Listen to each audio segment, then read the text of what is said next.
guys, my name is Rebecca Eliezer. Welcome back to my YouTube channel. Thank you so much for clicking and for just watching me. I really do appreciate it, and I don't take it for granted. For the past few years, I've really been obsessed with financial education, business, because money is important, and I realized that it's one of the biggest aspects of life, in as much as people don't talk about it so much. So as I learn, I've realized to create this platform, to come on this platform and learn with you, and you learn with me. We share ideas, I share ideas, we share opportunities, we talk about the things that people don't normally talk about, like investment, how to start a business, where to get the funding, and all these tiny bits that are really important for our survival and our success, but people don't really talk about, or even if they talk about, it's like in really complex language. So my job here is to take you with me, create a community, and let us debunk these things. So today's video is about debunking myths about money. I don't know if I'm pronouncing that well, but myths as in MYTH, misconceptions about money that we have had. A lot of people will agree with me that growing up in, especially if you have grown up in Africa, we have had a different perception and a different understanding of money that has kept a lot of us poor and broke. Mostly because obviously we just don't maybe have the enough education, and we don't have the facts. But with that, the fact that we don't have the facts is not really, it has kept us to just misuse money, or to just feel like money is bad, money is evil, to hate rich people. It has made us to sort of repel from even working hard, because we don't want to feel like we have too much money and hence we are evil. So today we're going to talk about those misconceptions, so stay with me. The first misconception, or the first myth about money that we've had, that you and I have just generally in our society, is that rich people are evil. Yeah, well, I don't know about you, this is very debatable, but not every rich person is evil. And the fact that you broke, the fact because that we sort of in the process, not every rich person is a ritualist. Not every rich person has made their money through doing bad stuff, So understanding that not every rich person is bad, not every rich person is evil, helps you to also have a good relationship with maybe people who are making money, or maybe entrepreneurs, so that you can learn from them. Because if you hate what you want to be, then I don't think you'd ever become it. If you are hating rich people, and you are you just even don't want to talk about them, and you think every rich person is bad, I don't think that there is a possibility of you becoming rich, because it's sort of your energy and yourself are sort of yes. So that is one. Rich people, not all rich people are bad, not rich people are evil, not all rich people are ritualist. Yes. The second myth is that you can get rich by saving money. That is absolute BS. We were lied to. Since I've started making a little bit of my money, I have realized that is an absolute lie. That is one of the biggest lies that people are going by today. But I do not know why we still tell each other that. That is such a wrong thing to do. The fact that we know that this is not constructive, but we still encourage each other to say, oh, do you have a bank account? Okay, I think it's good to have a bank account, but you receiving your money and your paycheck and keeping it completely in the bank, I think that is the wrong thing, because saving money really is not the best way to get rich. Saving money is two ways. One, you are helping somebody to become rich, which is the bank, or the rich, or the people who are actually coming to get the debt, to use that money in the bank as debt. And second, you are losing your money, the value of your money is depreciating. Because if you say, let's say if you put $100 in the bank last week to whatever, and there is inflation right now is everywhere, so, and the percentage is huge. by today, this week, I don't think you'd still have $100. I think the value of your money is maybe like 95, which means you have already lost $5. So in a way, keeping and saving money, especially in the bank, is like one of the best ways to get poor. Like the more you keep money in the bank, the more you're losing your money. So that is one thing that they have lied to us. They've lied to us that money is about, like, let's save money. Nah, that is not true. The best way to get money is by investing and putting your money to work. So instead of taking the money and putting it in the bank, you can make your money work for you. You can invest your money, you can put it in your business, you can, you know, invest it in something that is going to give you back the value, increase your money, increase the value of your money, rather than decreasing it. Yes, so that is that. The third misconception about money that I have struggled with is that you have that money, like the more money you have, the happier you will become. And that is partially true, partially false, because it depends with the circumstance. So the more we, like, I used to think that, oh, like when I grow up I want to become this, and when I want to become this I want to make this much money, and when I have this much money in the bank I would be like, I would just like be the happiest person on earth, which is like, to some extent money can bring you happiness. Like money, not really happiness directly, but money can solve problems that will sort of in a way contribute to your happiness. So for example, if you enjoy helping people, right, if you have money you can help other people and that could make you happy. If you enjoy, let's say, traveling, you have to have money to be able to go to Madagascar and to be able to go to Dubai. So in a way money can contribute to your happiness. But on the other end of saying it's partially false is the fact that, in fact, like, money cannot entirely contribute to your happiness as well, because sometimes there's a threshold. I learned about the fact that there's a level of money, there's an index, there's a point where you have like too much money, and in a way your happiness starts to decrease instead, because now you have too much money. There's this law in economics, it's called like the law of diminishing marginal returns. The more you get, the more of something you get, the less fascinating and the less value or the less importance it tends to become. So for example, if you are eating food, right, and let's say you are eating candy, okay, and you love that candy so much, and you have had one absolutely delicious, amazing, you had 2, 3, 4, you realize that the more you get more candies, the more you eat more candies, it's not as fascinating as the first one.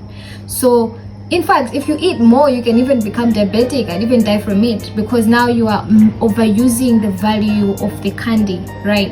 The same thing with money. There's a certain level of money, of amount, there's a certain level of money that you get that, according to research, I'll put it down there, that is like your stress levels and your energy that you're using to get that money sort of starts to become a negative thing instead of a positive thing. And according to the research, they say that a human being needs at least like 25 million US dollars to just like be happy and never worry about money again. So yes, if you get more of that 25 million dollars, there's a problem. If you get less, also there's a problem. But then again, it's about choices. What is your priority? Would you rather become rich, like wealth? Yes, let us move on. The fourth misconception that we're going to talk about is the fact that if you want to get rich, you need to have a big salary. Let us talk about that one. Let us debunk that one. If you want to become rich, you need to have a big salary. I've tried to talk to a number of people about this, and it is a very obviously subjective topic, because if you're talking to somebody who has like a really huge salary, even if they're being taxed a lot, even if their cost of living is higher, there's no way to like really measure, or maybe they cannot measure for themselves that the fact, I don't know how to explain it, but for me, the conclusion that I'm having these days, you can comment down in the section and tell us what you think about that. If you think that having a big salary is equal to being rich. As for me, the opinion that I hold right now is, it's not about how much money you have in the bank, it's not about what kind of job you do, it's about the difference between your costs and the amount of income that you have. So let's say, for example, if you're a millionaire, let's say you're a lawyer and you make 2 million US dollars, or Ghana cedis, or Malawian kwacha, or Rwandan francs, and your costs are like 1.9 million Rwandan francs, or 1.9 million US dollars, and then then the government takes its tax, and basically by the end of like your salary, you have like a deficit, like you have maybe borrowed 200,000 more. For me, that person is broke, that person is so poor. But if you have somebody who has like a salary, or maybe they work for themselves and the income's like maybe 59k and their cost is like 12,000, and their income, the difference between their income and their cost is huge, and they can have enough money to save and invest, that person is very rich.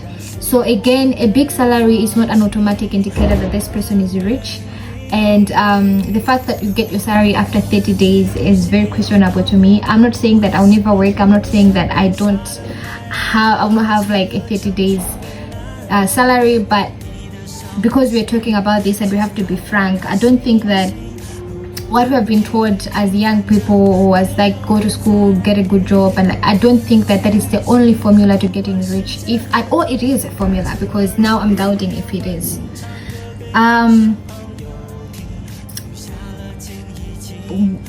The one thing that is for sure that I know for now is that if you need to get rich, you need to invest, because you can never, it's like we have 24 hours in a day, and like we work 8 hours, and in 8 hours I don't think you can work enough to like get enough money to do, especially if it's like a 9-to-5 job. I don't think you can work enough to get enough money that you need to get all your needs and to feel free and to help family and to do all these things. I think the best way is to invest so that your money can work for you when you are sleeping, when you are doing every single other thing. So yes, the best way for me is investing, and of course you cannot invest if you also don't have money, so you need to get some money somewhere, which could potentially be a job. The sixth myth and misconception that we're going to debunk today is the fact that it takes money to make money. I say false, or maybe I say partially true, partially false. So there is this misconception, like this is something that has been really holding a lot of people back, because you feel like, there's no way I can start a business, I do not have money, there's no way I can do this, I don't have money. It takes money to make money, which to my extent maybe it's true, in case like you maybe want to invest in like real estate, you want to buy a house, there's no way you can get a house without money, that's for sure. But there are things that you can start without money, like if you have a skill, if let's say you're a fashion designer, or you can sing, like there are things that you can build on, and because of that skill, or because of that, the ability for you to provide value for other people in a way that can provide money for you. Or yes, so it's not entirely true, because I think if that would be entirely true, then it would, like, there would never be self-made people, you know, there would never be like self-made millionaires, or I started from scratch and I grew, so people entirely really like start from like as little as like $100 to start like their 100-200 million worth businesses. So do not feel like stepped like hold backwards just because you feel like you don't have money, or right now I'm not rich enough, I don't have like $20,000 in the bank, so there's no way I can start a business. I think there's always a way. I am just pray for me, and let us just ask God to give me enough knowledge and to help me find enough information on how people have managed to start businesses without nearly zero to like $1 capital. So there is a possibility that you can make money without or less with or without money.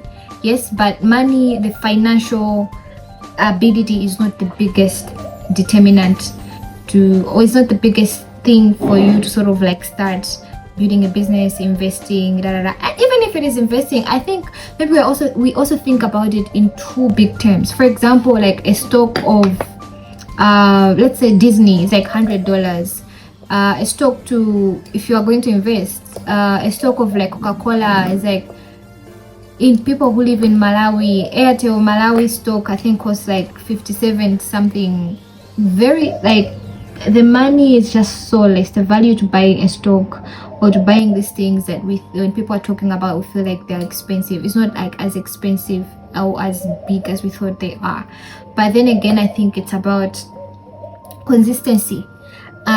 When I was researching this, I came across a really cool quote from one of the biggest investors, and this person said that any fool can make money if they have enough of it. The real value lies in being able to make money when you have no money. So when you have managed to sort of find a way to make money when you have no money, that is the best value that you get, because everything else that you're getting from there is sort of a profit, you know. But those that make money just because they have money, or that, I don't really think this, according to the wise man says, that is something that anybody else can do, you know. And I think that is where the magic of being an entrepreneur comes in. You need to be a little bit creative around it. You need to find a way. You need to be persistent. You need to push. You need to knock on this door, to knock on that door.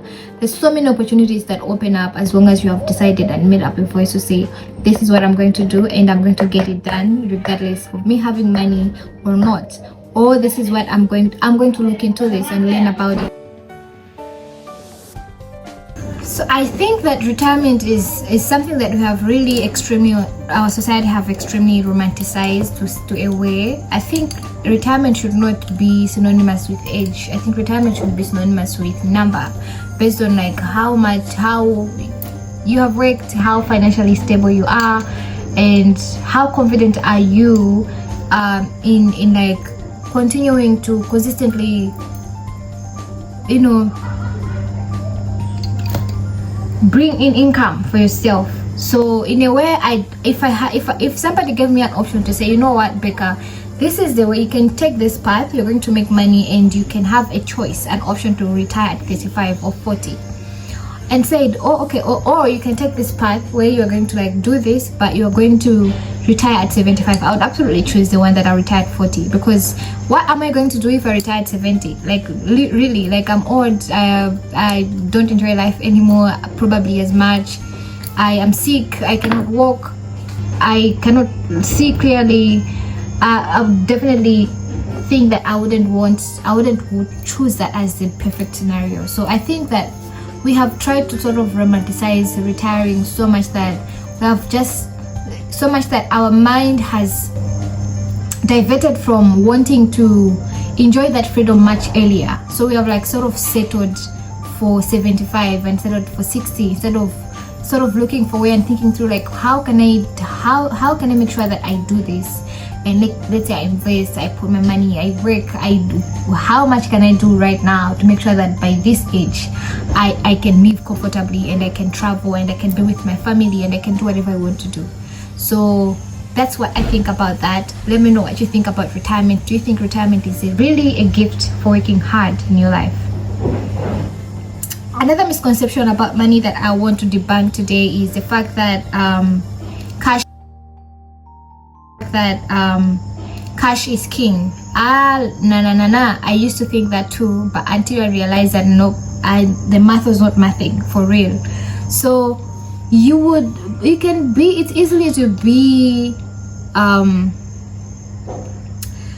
it's easily to sort of be I cannot find the word, but misled, and to think that when you keep your money in the bank, when you keep your cash, then your money is safe, it actually is not. As long as the reserve bank and the bank of your government is printing more money, they are sort of stealing the value of your money from you. So it's up to you to say, okay, I'm gonna keep this cash, and if I have $100 today, by next week it's gonna be 95. Even though you have the $100, but the value of that $100 that it was last week is still going to still be the same value after 2 weeks. So it's up to you to think of it in that aspect, or it's up to you to say, okay, I have $100, what kind of stock can I buy? Like if I buy Microsoft stock today, it's, let's say, at 60, that is just hypothetical. If it's say at $60, it's at $60 and I have $100, you know, I can buy like the stock at $60, and next week maybe the stock is going to be at 62 or 61 or 60 point, whatever it is. As long as it's increasing in value, at least your money is increasing in value, right? It's increasing in value rather than decreasing. And right now there's no way you can say that my money is not going to lose value, because inflation is everywhere. COVID-19 made things go worse, so inflation is everywhere, and almost every currency is losing value. So you have to think of it in that sense. What is it that you're doing with your cash right now? What is it that you're doing with it to make sure it's not losing value? Are you putting it in the bank? Do you have the cash held in your house? Are you holding into it? Or you are buying assets that will eventually bring back the value of that money? A good example is that it's crazy when I was looking at it, but it's actually true. So the value of $200, the $200 today in 1800 was 4,300. So you can just see how much inflation can affect the money. So if we go back to 800 today, 1800 today, and you have $200, you can use that money, like that $200 in that age is worth 4,300. That's how crazy it is. So we are debunking that cash is not king at all. Cash is a depreciating asset, which means that cash loses value with time, actually with minutes, if you want to think about it that way. If it's more scary to think about it that way. Lord. Another misconception about money is the fact that you cannot take money with you when you die. I would like to think of this in the most positive way ever, and I would like to say that yes, you cannot take your money to the grave with you, but you can leave the money for your descendants. That is a huge thing, and you have to think about it. Like, think about the richest, the most wealthiest countries, families in the world. The Rothschild, is it the Rothschilds? This Indian family, I've forgotten the names, the Bill Gates. These people have created wealth for their families, and I don't think that grandchildren will ever have to work. How cool is that? Like, how amazing is that, for you to never have to suffer? I'm not saying money is everything. I want that reality to be there, but I think that it is a very important aspect to making your life easier and to contributing to your happiness and to help you contribute to the happiness of the world. Because if you are broke, there's no way you're going to feed the hunger. Like, it does not work like that, you know, because you have to buy the food with money, you know.